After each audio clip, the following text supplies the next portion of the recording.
November 1910, Eugene Ely took off from a modified Navy cruiser on the Virginia coast flying Glenn Curtiss airplane.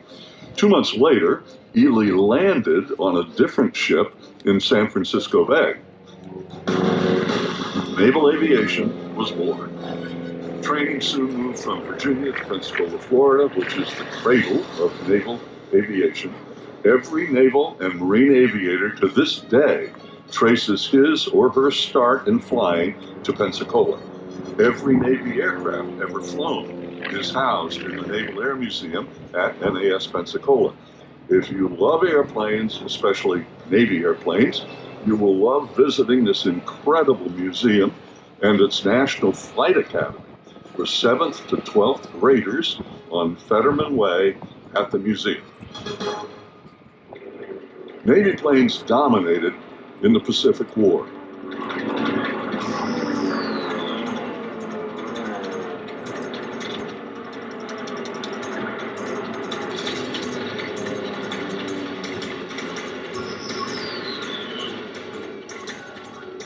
Fighters, the Grumman Cat series, the Wildcat, the Bearcat, the Tigercat, and the Hellcat. Hellcat pilots shot down over 5,000 Japanese airplanes in the Pacific. The late Alex Vashew, the Navy's 4th ranking ace, said that he loved his Hellcat so much that if it could cook, he'd marry it.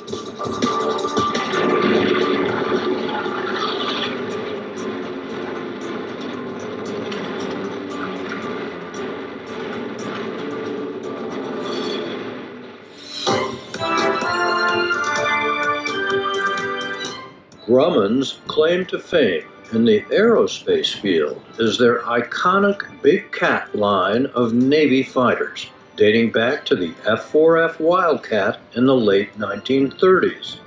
The carrier-borne fighter designs that began with the Wildcat and ended with the F-14 Tomcat of Top Gun fame were chiefly fighters. Their names were taken from different feline species or, during the World War II years, a derivative of the cat name with an adjective in front of it. Grumman's first fighters for the U.S. Navy were barrel-chested biplanes, known only as the F-2F and the F-3F. They had no nicknames.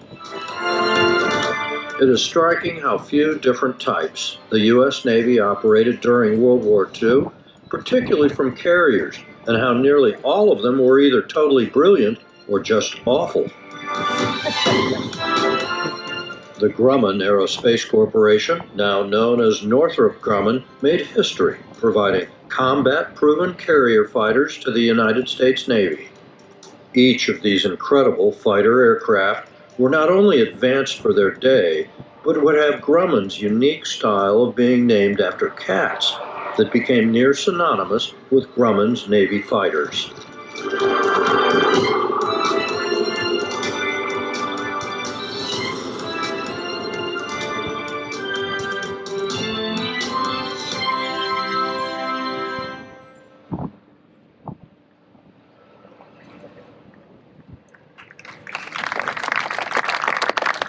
All right, Rod, you take that seat. Stu, you can be next. Evan, and then Conrad. You got that hot seat right there, Rod. That's the hot seat. Welcome, ladies and gentlemen, to another edition of Warbirds in Review. Appreciate y'all being here. We have a distinguished cast here of pilots and airplanes. As Connie said, yeah, we are herding cats this morning, and I have to say it's really pretty cool. Quick introductions. The first guy to my left here, Rod Lewis. Some of you may know of him, may have been to his museum down in Texas. Another, I'll categorize you as an extreme warbird aviator, and we'll be talking to him about a couple of these airplanes. But basically, let's see, 4 of them are owned by Rod. and one of them is owned by the Fagans, who we already recognized out here. There's Ron and Diane right there, and their son Evan, who is, by the way, another extreme warbird aviator, I'll say that. But alongside Rod, we've got Stu Dawson, another extreme warbird aviator, experience in all these airplanes, raced in some of, not these airplanes, but similar airplanes, as in Bearcats, and so we'll be talking to him a little bit about some of those airplanes. Evan I already talked to you about, and then Conrad Huffstetler down there, and he's kind of an expert of the first airplane that we got here, and that's the Wildcat. So those are the folks that we've got up here, and like I said, I'm honored to be here amongst these guys, and I was just thinking about it, how much time we might have in front of us in terms of warbird time. And I'll just ask, Rod, how much warbird time you think you got? All airplanes. All airplanes? All warbird airplanes? All warbird airplanes. Working on about 13,000 total time, but warbirds probably 1,000. 1,000 hours of warbird time. Stu, I don't even want to go there, okay? Stu, how much warbird time you got?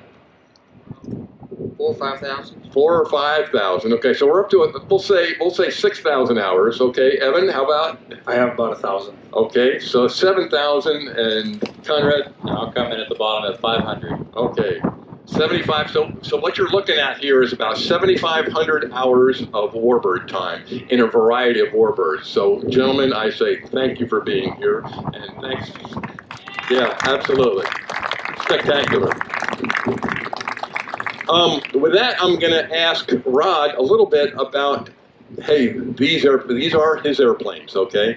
And talk a little bit about his operation that he's got down there. And he, by the way, let's see, Rod flew in the Tigercat, Stu flew a Tigercat in here. Evan, did you fly the Hellcat? You flew the Hellcat in here, and I think the Wildcat was here, wasn't it? Okay, so he does fly them, and there's a story there too. But yeah, these guys flew these airplanes in. And before we go any further too, they will be flying acro shows with a Bearcat and with a Tigercat while we're here. And we're not sure, check your schedule, we're not exactly sure when you'll see that. But with that, Rod, I'm just going to sit down and I'm going to say, okay, tell us a little bit about your operation and how you got involved. And this guy, by the way, I think he's up to 36 airplanes, is that right? About 36 airplanes, and this guy is a patriot. Let there be no question that he's maintaining, he's flying, he's keeping the airplanes for us, and I truly appreciate that. But go ahead, Rod, I'll turn it over to you for a minute. Well, thank you. I started out, I guess, in '95. First, I wanted to recognize one other pilot that's out in the crowd. Gordon, where are you at? Gordon. Gordon, there he is. Way in the back? He's our resident Bearcat pilot. I don't know why you're not up here, but okay. Anyway, we'll get you involved. So Gordon flew the Bearcat in, and he flies this Bearcat most of the time. I've actually got 3 Bearcats plus a race Bearcat. Okay. And Stu can talk to you a little bit about that. But I started out back to your original question, started out in about 1994. I was really interested in the Warbirds from '86 on. Didn't have enough money to buy one, so about '94 bought my first one. It was a T-28. '95 we brought it to Oshkosh. It won Best T-28 in Oshkosh in that year, and then I bought a Whirlwind. So those were, I had a tail dragger and tricycle deer, and I just flew those, mainly because my dad was in the Air Force 22 years, and he flew the T-28A. I happened to buy a B model with a bigger engine. So that's kind of how I got my start, and I just loved it from then on. The next aircraft I bought wasn't until about 2005, and it was an NA-50. Mm-hmm. And actually, it was at Chuck Yeager's Grass Valley Airport. Went there, he helped me look at it, we checked it out, and I bought that airplane. And then I bought a Mustang, and it kind of just went on from there. So it really started in about 2005. Okay. So. And now 36 airplanes later, and growing or stabilized at this point? Growing. Okay. Yeah, I've actually got a Hellcat it's been 7 years in the making, and I hope it's here next year. Okay. It was supposed to be here this year. So thank you, Evan, for bringing yours. We'll keep our fingers crossed. Okay, well, what we're going to try to do in this program today is we'll start with the beginning of the cat series here. So we'll start with the Wildcat, and then we'll work our way up through the Hellcat, through the Bearcat, and the Tigercat.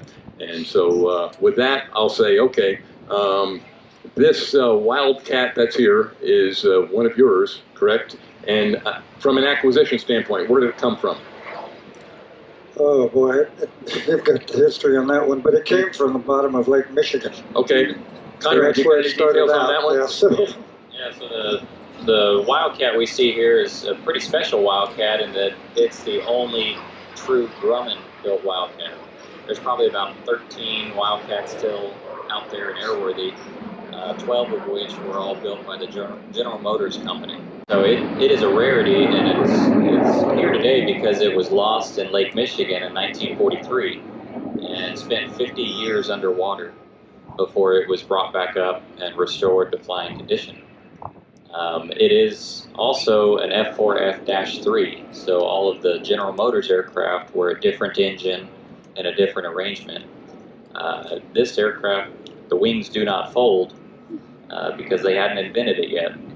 The F4F-4, the next variant, was the first one to get the folding wings. But this is the same airplane that would have fought for the United States in the early war period. This is our first fighter that we had going into World War II. You'll recognize the airplane as well from many of the early battles, Wake Island, Guadalcanal.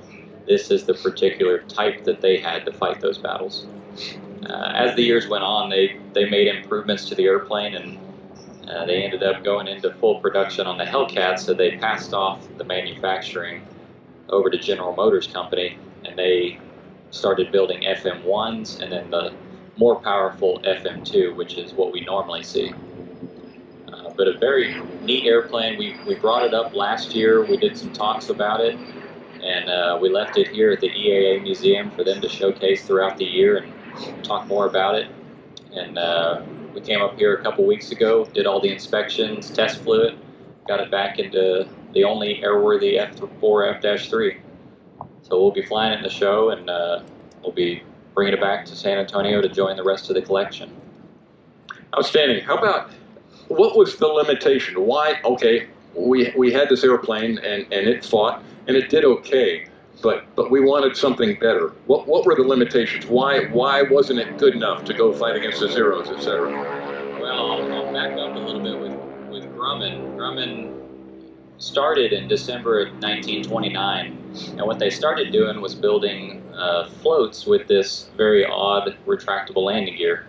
And they would use those floats on a different manufacturer of airplane, but it converted the aircraft to be amphibious. So that's where they got their start, and they started doing a lot of odd jobs, building truck bodies and all sorts of things to get by. But they decided they would build their first aircraft and try to win a military contract.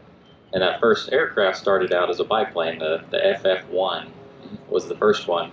And they made different iterations of the airplane, the F-2F, the F-3F, all biplanes. And the F-4F originally was going to be a biplane, but the Navy said, you know, we're done with those. We want monoplanes. That's the way of the future. So the F-4F was converted over to be a monoplane. But the F-4F was just the most advanced thing we had at the time. And when we first got into battle with Japan, I think we had a rude awakening in that they had a very well-performing airplane. Somehow they had come up with the Zero, and the Zero could outperform the Wildcat. But the one thing that we had was a lot of good guys that came up with tactics to combat the Zero, as well as a very strong airplane. Grumman has always been referred to as the Grumman Iron Works because they built their airplanes just extremely tough. They could come home with a lot of battle damage. They had a lot of things that the Japanese didn't want to put in place, nor could they put in place for some reasons. But Grumman would put self-sealing fuel tanks, which helped protect the pilot. They put more armor plating, help protect the pilot and get them home. whereas the Japanese Zero was a lot more lightly built and didn't have some of these amenities. So the Wildcat was the best that we had, but it still wasn't a great comparison to the Zero that we knew nothing about going into the war, but quickly found out it was a formidable fighter. So the Zero basically could outturn it, could outclimb it, could probably outdive it, and we sat there and we said, hey, we needed something better. Yeah, they had a task at hand trying to take on a Zero. A Zero was much more maneuverable, higher power to weight ratio, but they found that they could, there's a chink in the armor, they could shoot these things and they would light up and go down.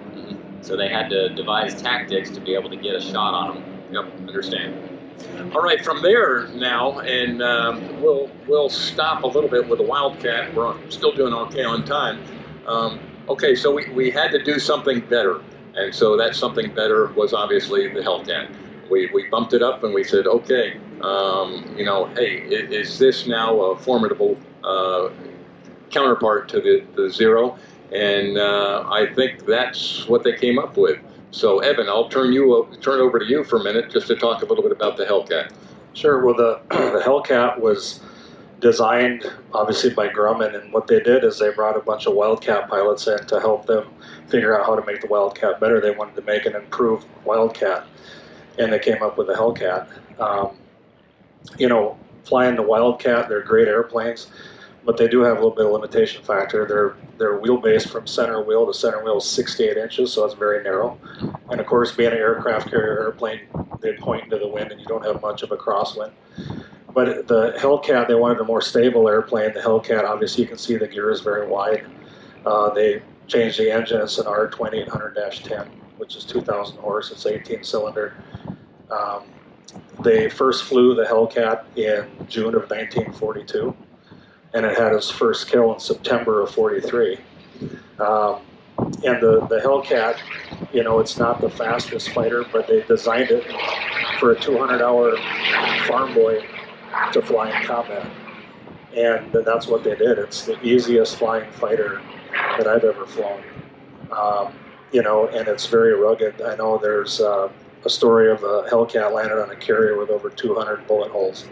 Very rugged. They could be shot up, but so the Navy awarded Grumman the contract to get the Hellcat going, and they produced an amazing amount. 12,275 were built, and kind of a crazy fact, the factory heard a rumor that they were going to start laying people off, so they really started producing. And the war production record for an airplane is on the Hellcat, and they produced 1 an hour at peak. Wow. So they were pumping those things out like crazy, and the Navy actually told them to slow down. Well, that's a true story. But so out of those 12,275, there's about 26 airframes left, and that's from a pile of parts on a pallet to this airplane here. And there's 7 that are deemed flyable. And of those 7, I would say, 1 to 3 on a given day are actually flying or in an annual. But the Hellcat could take a lot of punishment. It had 3 50 caliber machine guns. Each had 400 rounds, each machine gun. It could hold 8 rockets or up to 4 bombs, depending on the armament mission, I guess. But the top speed is not flashy like the Corsair, but their carrier qualifications were really good, where the Corsair was struggling. So it became the Navy's go-to fighter for a long time. And it just really took hold of being the mainstay fighter. The Grumman, or the Hellcat, shot down 5,163 airplanes, which equaled 56% of all naval kills in World War II. And it lost 270 Hellcats to combat. So at a 19-to-1 kill ratio, which was the best of World War II. And David McCampbell was brought up in that video. He had 34 kills, which I believe was the highest scoring Hellcat ace. And the Hellcat was the first airplane to fly with the Blue Angels, actually formed the Blue Angels with the Hellcat, and then later went right to the Bearcat. But it's a great flying airplane. Last year we had Don McPherson here, who's a Hellcat ace, and he's still with us. He's 100 years old. and got to know Don, and he talked about how rugged it was in combat and how much punishment it could take. And you know, when you fly this airplane, it's just the gentlest airplane. It really has no bad habits as long as you're doing what you're supposed to, and it's just a great platform. How about the acquisition of this particular airplane? Where'd this one come from? This airplane was Yanks out in Chino, California. It was there, I think, since 1976. And I kind of pestered the owner for about 3 years trying to get him to sell it. And he finally did. And then we brought it over to Planes of Fame. And Steve Hinton Jr. took this project on. He was here last year at Warbirds Interview with us. And we flew it about a year and a half ago for the first time. And it was a very good restoration process. The Hintons are first class, can't beat them. And they built a great airplane, so. Yeah, I'll say now, afterwards, you'll have a chance to walk around these airplanes, take a look at them, because the rebuild process has been just absolutely tremendous on all of these things here. And the Hellcat in particular, we did that last year, and yeah, it was spectacular. How about top speed? Compare top speed on the Wildcat versus top speed on a Hellcat. You know, that's what do you consider top speed on the Wildcat cruise? Well, I don't know that there's a number. It actually, one of the benefits of the Wildcat is it will hit terminal velocity. You can be full throttle, straight down, and it will stop going faster. So the neat thing about the Wildcat is it really doesn't have any gauge markings on the airspeed indicator. The flaps are vacuum, so if you're going too fast, they just won't come down. And I guess there would be a limitation on the gear, but it's pretty rugged itself. So I don't know that there is a speed. Okay. And the Hellcat, I'm thinking about 210 knots cross country but they had a very high red line, 420 knots. Okay. I can't even imagine getting to that, but Hellcat's built like a tank, Mm-hmm. and it'll just keep going. But it's not the fastest fighter flying over here with my dad in the P-40. He had to give me a couple inches so I could stay caught up with him. But we were doing pretty good coming over, about 266 knots with the tailwind, so yeah, that's not can't bad. complain. That's not bad. All right, let's move on to, and arguably now we're getting into the Bearcat, Tigercat category. And I'll start now, just because I think it's a cooler airplane. Well, no, I'll stay with the Bearcat. So the expert here, and I guess over here too, is Stu up here. He's flown these things for a long time. He's raced these things for a long time. And Rod, you said you own 3 normal kind of Bearcats, and then that one called Rare Bear. Dash 1, 1-1, 2-2s, and then a modified Bearcat. So. All right. And okay, Stu, I'm going to put you on the spot now. What do you think about the Bearcat? How about starting out with the strange one, with Rare Bear? What do you think about racing that thing? That's not a Bearcat. Okay. It doesn't fly like a Bearcat. Okay. It's highly modified. It's got so much chopped off the wing. The wing folds, when you fold them, they're about that big. Okay. The engine's been changed. We're running a 3350 versus the 2800, and a highly modified 3350. And how much horsepower are you getting out of that thing? Well, it's kind of debatable. They say this, they say that, but we're turning the airplane. 2800 is all you turn at 3350. We turn it 3200. And we're pushing about 80 inches of manifold pressure out of it.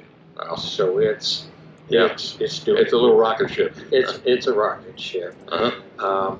We have to blow the struts all the way up to be able to land it and not get the prop. Yeah. So your approach to the field is your nose way up in the air. You just hope to see runway as you come across the runway. And then No land. flaps. No flaps. No flaps. No flaps. Flaps are weight. Throw those away. And so, I got to ask, how successful were you in Rare Bear? I did. We raced it, Ron? 4 years? 3 years? I raced from 2007 to when we quit. Yeah.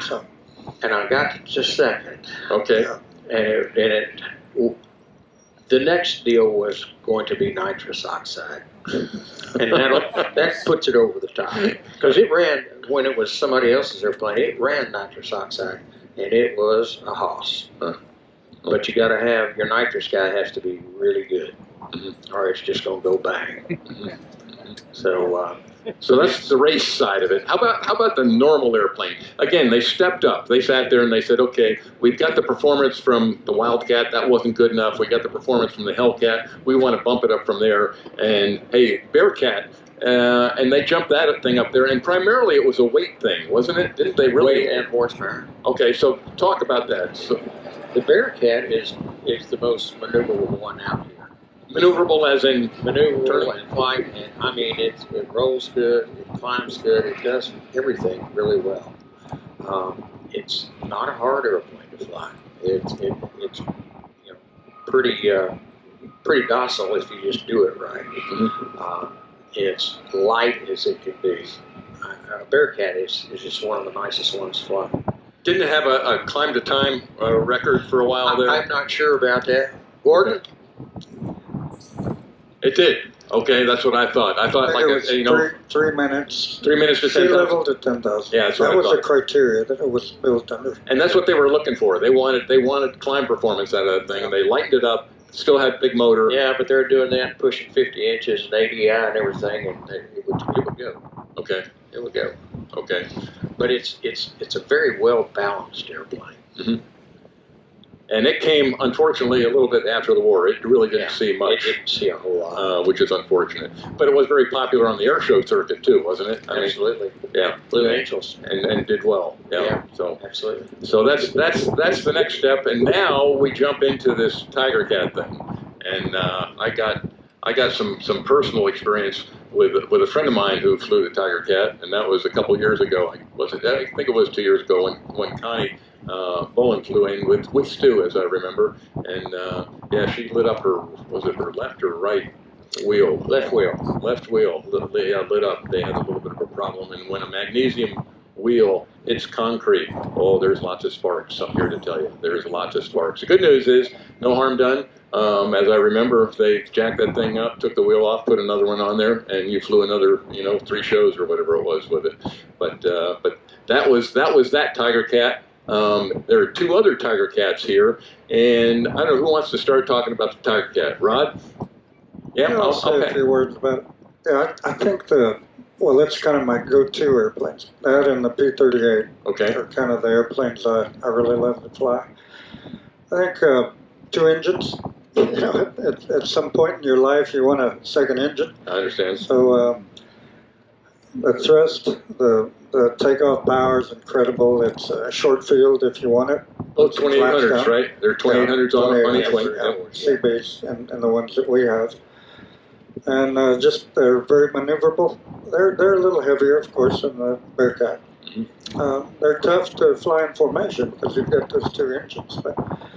But they're, it's just a very safe airplane. It's docile, stalls, very gentle, just like any Grumman.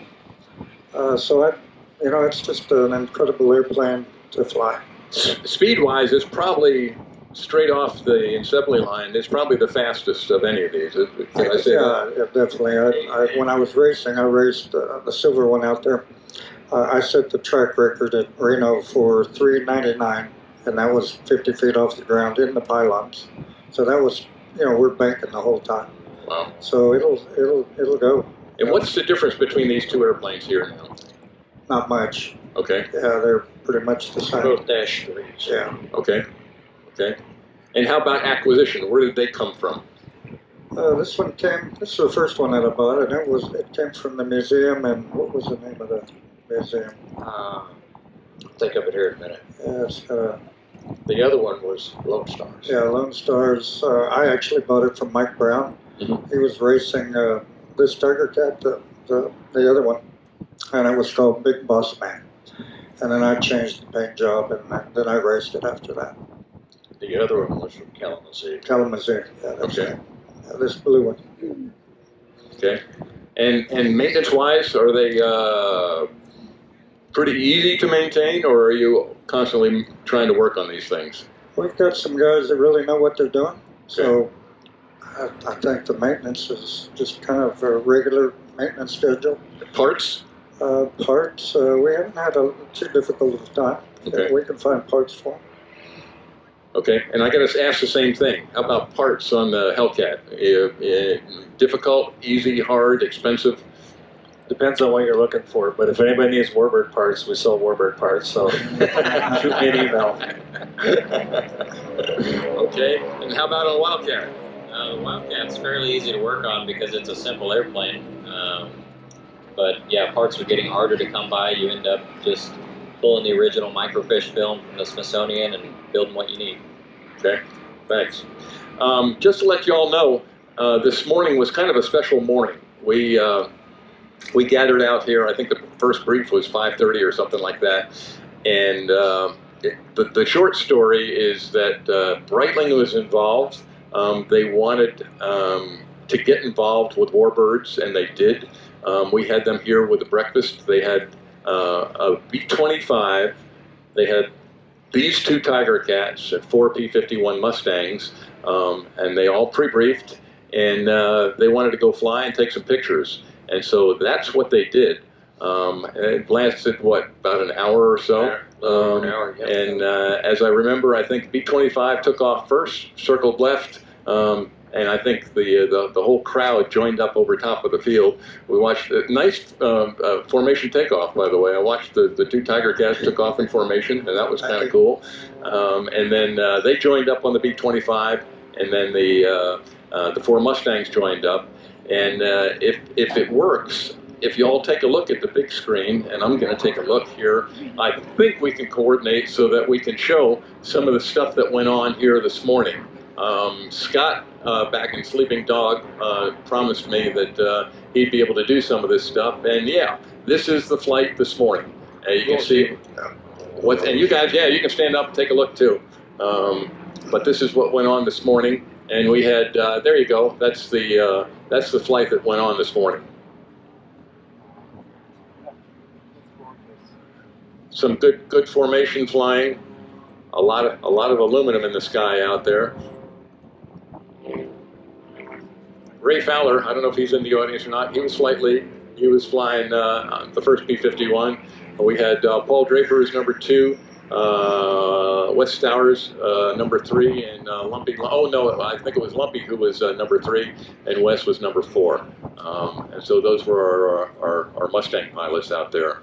And I'll open up. Stu, what do you think? Was it a good flight? Bad flight? Did you have fun? Yeah, it was good. It was good. I think they got what they wanted. It was a little cloudy, and we had to kind of hunt a little bit to make it all work. But the clouds, they add something to it. Yeah. And once we all got settled down and everything, it worked out real well. Yeah, total flight time was probably, what, about a 0.8, something like that? Yeah, close to an hour. Okay, like close that. to an hour, yep.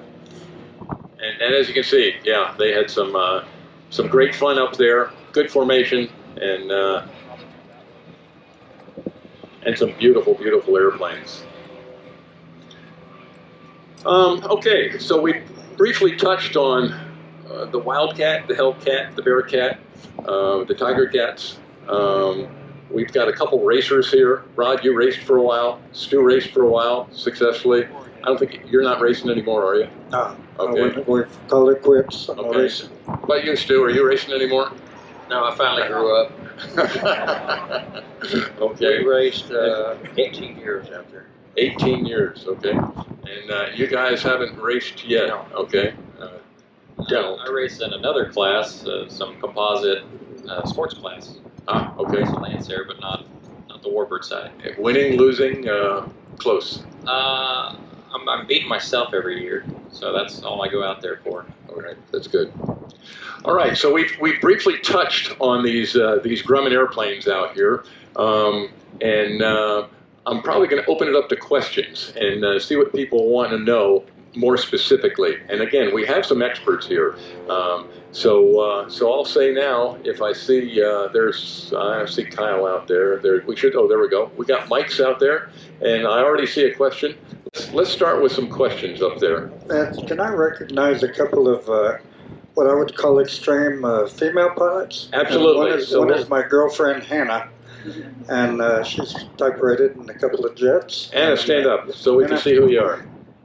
All right, outstanding. And she's training in the B-25 right now. Wonderful. And then my daughter, Jessica, who's an extreme helicopter pilot, fixed-wing pilot, and training in the Warbirds also.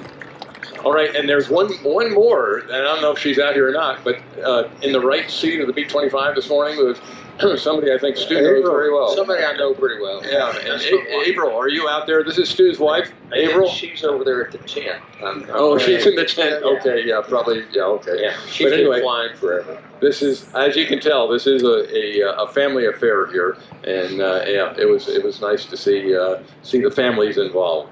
But okay, we've got a question. I see him right there. Go ahead, sir. Is this on? Can you hear me? Coming through? First thing I want to say is I'm a Navy guy, and I'm in heaven looking at all these airplanes, and I want to thank everybody who was involved in restoring them and bringing them here. Thank you, guys. You're welcome. You're welcome. And I'm just curious, what's VMC on this Tigercat? Well, Doesn't really have one. yeah, we've probably pushed it to 450. Oh yeah, you can go 450. BMC. They Oh, said VMC. BMC. Oh, okay. They don't really publish you a VMC. They publish you a speed that you should fly. Okay, they don't say this is going to roll on you right now. But it really depends on how much horsepower, how heavy you are, as to what kind of speed you're going to have to carry. It's not a published VMC. And for those of you who aren't pilots out there, VMC is Velocity Minimum Controllable. That's what that stands for. Okay? Now, if you're dragging a bunch of tanks and everything, you're going to have to up it. Yeah, probably 170. Oh no, it's 120, 130, somewhere right in there, depending on how much you drag. Okay. And then, yep, okay. You don't want to find it. Yeah, you don't want to find it. That's correct. All right, other questions. All right, we got one over here.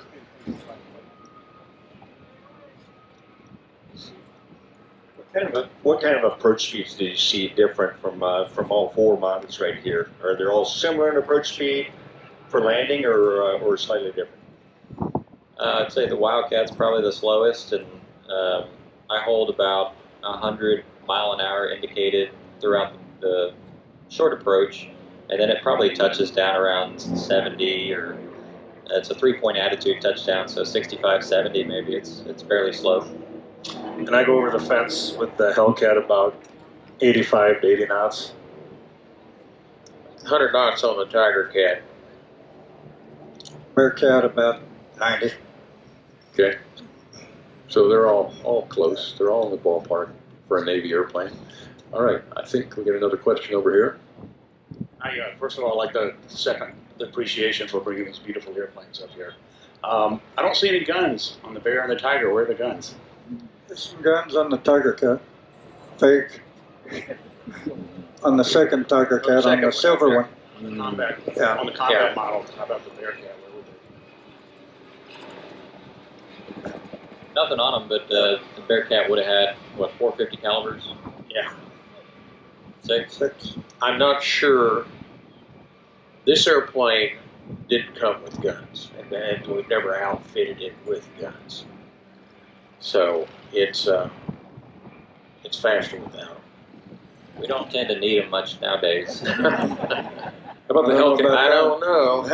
Hellcat had what? Had six 650s on it, right? Okay. That's what that had. All right. More questions. All right. There's one. I see one right there. Oh, wait a second. Have you guys ever done dogfighting with a Corsair with the Hellcat? Or do you know how well they perform against each other? He probably has. I haven't. I've never done a dogfight between the two of them. I flew both of them, and both of them are really nice. I mean, they hang on and do, but I'm thinking the Hellcat would probably take that one because the Corsair's not as fast. A little touch on some of the Grumman technology. The Wildcat kind of started it, and then it followed up through the models, but I mentioned the vacuum flaps. The flaps were set up in such a way that you could select flaps down during combat, and they would stay up if you were going fast, but if you started to get into a turning fight, the flaps would slowly start to come out and reduce your turning radius. So that was something that the fighter pilots didn't have to play with. They'd set it to flaps down and go fight. And if the Zero wanted to utilize that, they'd have to manually do it. The Hellcat incorporates basically the same system, but it's electric. Right. Okay, we've got a youngster over here. Go ahead, sir. Which is the nicest to fly? What is the nicest to fly? What is the nicest to fly? Okay, we'll go down the road. Well, I haven't flown the Hellcat yet, so I would say the Bearcat. Okay. Yeah. Stu? I got to go with the Tigercat. Okay. I've only flown the Wildcat and the Hellcat. I like flying them both, but I really enjoy the Wildcat. Okay. Conrad?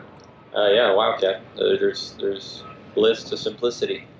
Yep. Say, Conrad, how many cranks to get the gear up? Yeah, the Wildcat's a little more involved. It's, like I say, more manual. The landing gear is a big hand crank on the right side, and I think it's about 29. I seem to be doing other things, so I'm not counting. But if you watch it fly, it's kind of a different takeoff. What we do may be different with others, but the faster you go, the harder it is to crank. So on takeoff, it's a pretty high pitch angle, and we're trying to keep it around 100 mile an hour indicated so that there's not too much pressure on the gear. But you crank it up, and when you do so, you've got to duck your head down, so you take a break and see what's going on outside and go back down and keep cranking. But it adds to the fun and to the history of the airplane. Those guys had to do it just off the carrier back in the war. Wow. Wow. All right, got another question over here. Could you comment on the Wildcat's paint scheme? It looks like Butch O'Hare's paint scheme. Yeah, this airplane, it's painted out. Say the question one more time. I think people the have paint scheme on the Okay, Wildcat. the paint scheme. The paint scheme is Butch O'Hare's livery. So this airplane obviously is not the exact airplane that he flew, but this airplane was in training here in Lake Michigan and spent a lot of time underwater, but it was rebuilt and painted to be the same scheme as Butch O'Hare. And if some of you have seen recently, Paul Allen did an expedition and actually found the USS Lexington at 11,000 feet deep in the ocean, and they got video of the actual Butch O'Hare Wildcat. Wow. Wow. Okay, another one over there.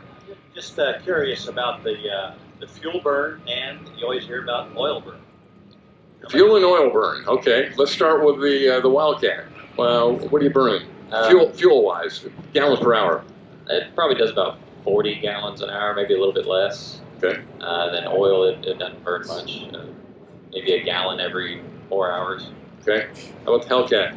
Hellcat, I'd say the first hour, if you're using climb power and you're going up high, is maybe 75 gallons, and after you level off, it tapers out to about 55, 57 for fuel, and oil's probably, a gallon every 3 hours, something like that. Okay, how much gas you carry on the Hellcat?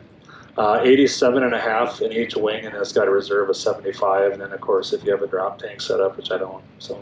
Okay, how about it on the Wildcat? How much gas you guys carry?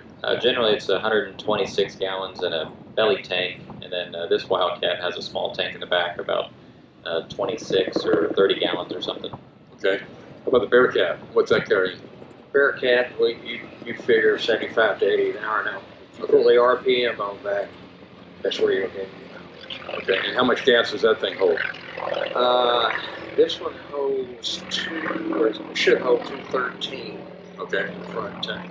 All right. And how about the Tigercats? How about fuel burn on those things? Fuel burn, we figure about, in cruise, about 135 gallons an hour. That's pulled back. And we carry a drop, 680 gallons. Okay. Cost a little bit of money to pull up to the... Yeah, I was just doing the math in my head there. bar. Yeah, 130 gallons an hour. Okay, yeah, somebody do the math out there and tell me at the price of gas. Wow, okay, that's impressive. All right, we got two questions over here. All right, go ahead, youngster.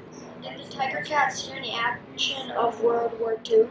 Tigercat see any action during World War II? No action. It was actually a little late to the war. I think it would have been a hell of an airplane. It was a reconnaissance airplane after the war. So it came out about 6 months after the war was over, so no action. Now, the Tigercat could carry so much armor. I mean, it's just a bird. And it was designed as a two-seater, correct? Well, the first one was a single seater. Okay. And then they added the back seat. Okay. On the 2s and the 3s. I think they did it on the late 1s, but the 2s and 3s and 4s had all back seats. Okay. Okay. What about what? Korea. Yeah. Korea. The Tigercat Korea, saw okay. action in Korea. It had different roles after the war, but question specifically World War II, it was too late for World War II. One of the things that was real good about the Tigercat is it became a fire bomber, and it was fantastic. And everybody liked it. It could carry a large load, and they could get down in the valley, and then drop their load, and they could come out of there. It just got so much horsepower. Okay. Another one over here. You're a little late, and I haven't heard much about the P-38. The reason is I'm a Golden Star son. My father was killed over France on a P-38, and we found the crash site, and he said it was the best. He thought it was better than the P-51. Okay. Yeah, the P-38 we're not going to be talking about today, I don't think. Well, I wasn't here yesterday. Oh, okay. Okay. Sorry about that. But as long as we're talking about that, and thank you for your father's sacrifice, I'll say that. Absolutely. But what I would like to do, and I always do this in my presentations, I'd like those who are serving on currently active duty or in the reserves or veterans, I'd like you all please to stand up. We'd like to give you a hand. So active duty, veterans, reserve. Thank you for your service.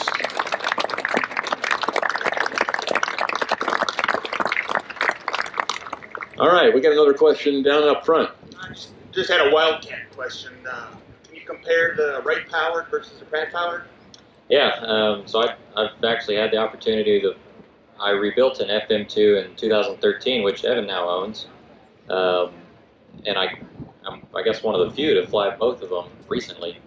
But the FM2 had the 1820 Wright engine, which was 1,350 horsepower, and it was supposed to be what they called the Wilder Cat. It added power, and they pulled out a little weight what they could. So the FM2 is a great performer, but I would say the Wright 1820 is a little bit more rough engine. It beats you around a bit more. This particular Wildcat, the F4F-3, has an 1830 Pratt & Whitney, which is a twin-row 14-cylinder. So right off the bat, it's a lot more smooth and just more enjoyable to fly. DC-3 motor. Yeah, so this particular airplane has a DC-3 motor, a Dash 94, which is more horsepower than what it would have had in the war. So this particular Wildcat has equal horsepower to the FM2, but it doesn't have the folding wing, and it doesn't have all the guns. It's got 4 guns rather than 6, and it has been lightened up, armor plating and whatnot. So anyway, this one is a particularly good performer versus the FM2. So I gotta say, I do enjoy this one a little bit more, but they both have their advantages.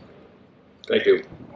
All right, we got one. Go ahead, up top there. I understand that the Bearcat has a little bit of an unusual wing structure, spar structure compared to other planes. Could you explain that?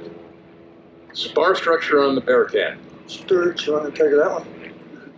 I have not rebuilt one of those, so I can't really comment on the wing as far as the structure and what's in there. I'm not familiar with that. I can give you a little bit. All right, there we go. I was going to say, we get another Bearcat guy over here, too. He might know. I'm not sure, but go ahead, Conrad. I don't know what you're referring to exactly, but the Bearcat originally was designed with kind of a special feature where the wingtips would come off. If you over-G'd the airplane, the wingtips would come off and reduce the load on the spar. So that was an attempt to make the airplane lighter by underbuilding the spar. but still not having any aerodynamic failures. The bad thing about that is one came off. Yeah, so one would come off and put you into a fun situation. So they ended up just kind of going away from it. And what we deal with nowadays is a little bit of an underbuilt spar. And I don't know the particulars about the spar, and I've not rebuilt one, like he said. But this one you can see has a spar strap. There's a cap that's been added to give a little extra strength. And then some of the newer Bearcats that are being rebuilt are being built with a heavier spar, a different material and a better spar. Now, there's another way to do that. Cut the wings off like Bear and don't worry about it. What was top speed? What did you get out of Rare Bear? I'm just curious. Last time it was 490 something. Okay. Qualifying. Okay. Okay. All right. Up top. Is it possible to visit your museum in San Antonio? Yeah, it is. Most of my airplanes, I've got a ranch just west of San Antonio, and that's where most of the aircraft are right now. But there's probably half of them at each location, and yeah, the one in San Antonio, sure. All right. Sounds like he's going to visit. All right. We got another one up top here. Yes, you don't read too much about the Tigercat going aboard the ship. Can you address that at all, or were there any squadrons that deployed the Tigercat on a ship? You know, they were made to land on the ship. I can't tell you whether they ever landed any on the ship. They did. Okay. They were aboard the boats, but it wasn't. The airplane was made for that, but it wasn't used primarily for that because it worked good off the land too, and it has good range. We put 300-gallon drops, one in the middle, and then some on the outboard, so it'll go a long ways. One of the characteristics about landing this airplane is it is made to land on the carrier, so the struts are really stiff. If you don't slam it on, it's gonna come off sideways, and it's hell. You know, when you're taxiing, it's hell to taxi off the runway if you're going the wrong way. So we try to land firmly when we land one of these, unlike the others where we want to grease them on. Okay. All right, one more. These planes equipped with tail hooks, how do they land on carriers? They have tail hooks. And as far as catapults, that came after their. They did. Yeah. None of these airplanes took off with catapults, but they all landed with a tail hook. And yeah. And you put your flaps down and get one of these off in 1,000 feet.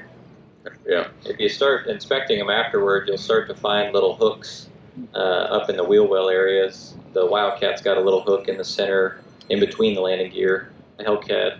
Yeah, you can see them right behind the. Yeah, they're there. So they did have some hooks for a bridle and a catapult system later. And then one of the Grumman benefits was the tail hook was not truly exposed. It would suck up into the back of the tail or be fared into the tail, so it wasn't hanging out like you normally see, but they are tucked up in there somewhere. It's tucked up in there on the F7. It's just about, you can't see it. And I will say there's going to be a cat flight. Do we know when? I don't think we do yet, where they're going to have the Hellcat. It's this afternoon, and I'm not sure. I got a briefing at 11. Oh, now. Yeah. There's two guys that need to leave now. But yeah, there is going to be a cat flight where we're going to have the Tigercats, the Hellcats, the Wildcats, and the Bearcats, I think, all flying together. So that'll be a celebration of the cats. And yeah, this afternoon, it sounds like, is when we're going to be doing it, right? Yeah. Okay. All right. One last question anywhere? Nope. All right. With that, I'll say, first of all, Rod, thank you very much. Thank you, guys. It's been a pleasure. Thank you for being the caretaker of these airplanes. And Stu, same thing. Thank you. Keep flying safe out there. Evan, Conrad, thank you. You bet. Thank you, folks, for coming. This afternoon, we got two ME-109s that are going to be parked out here, and it should be a good show. So thank you all for being here.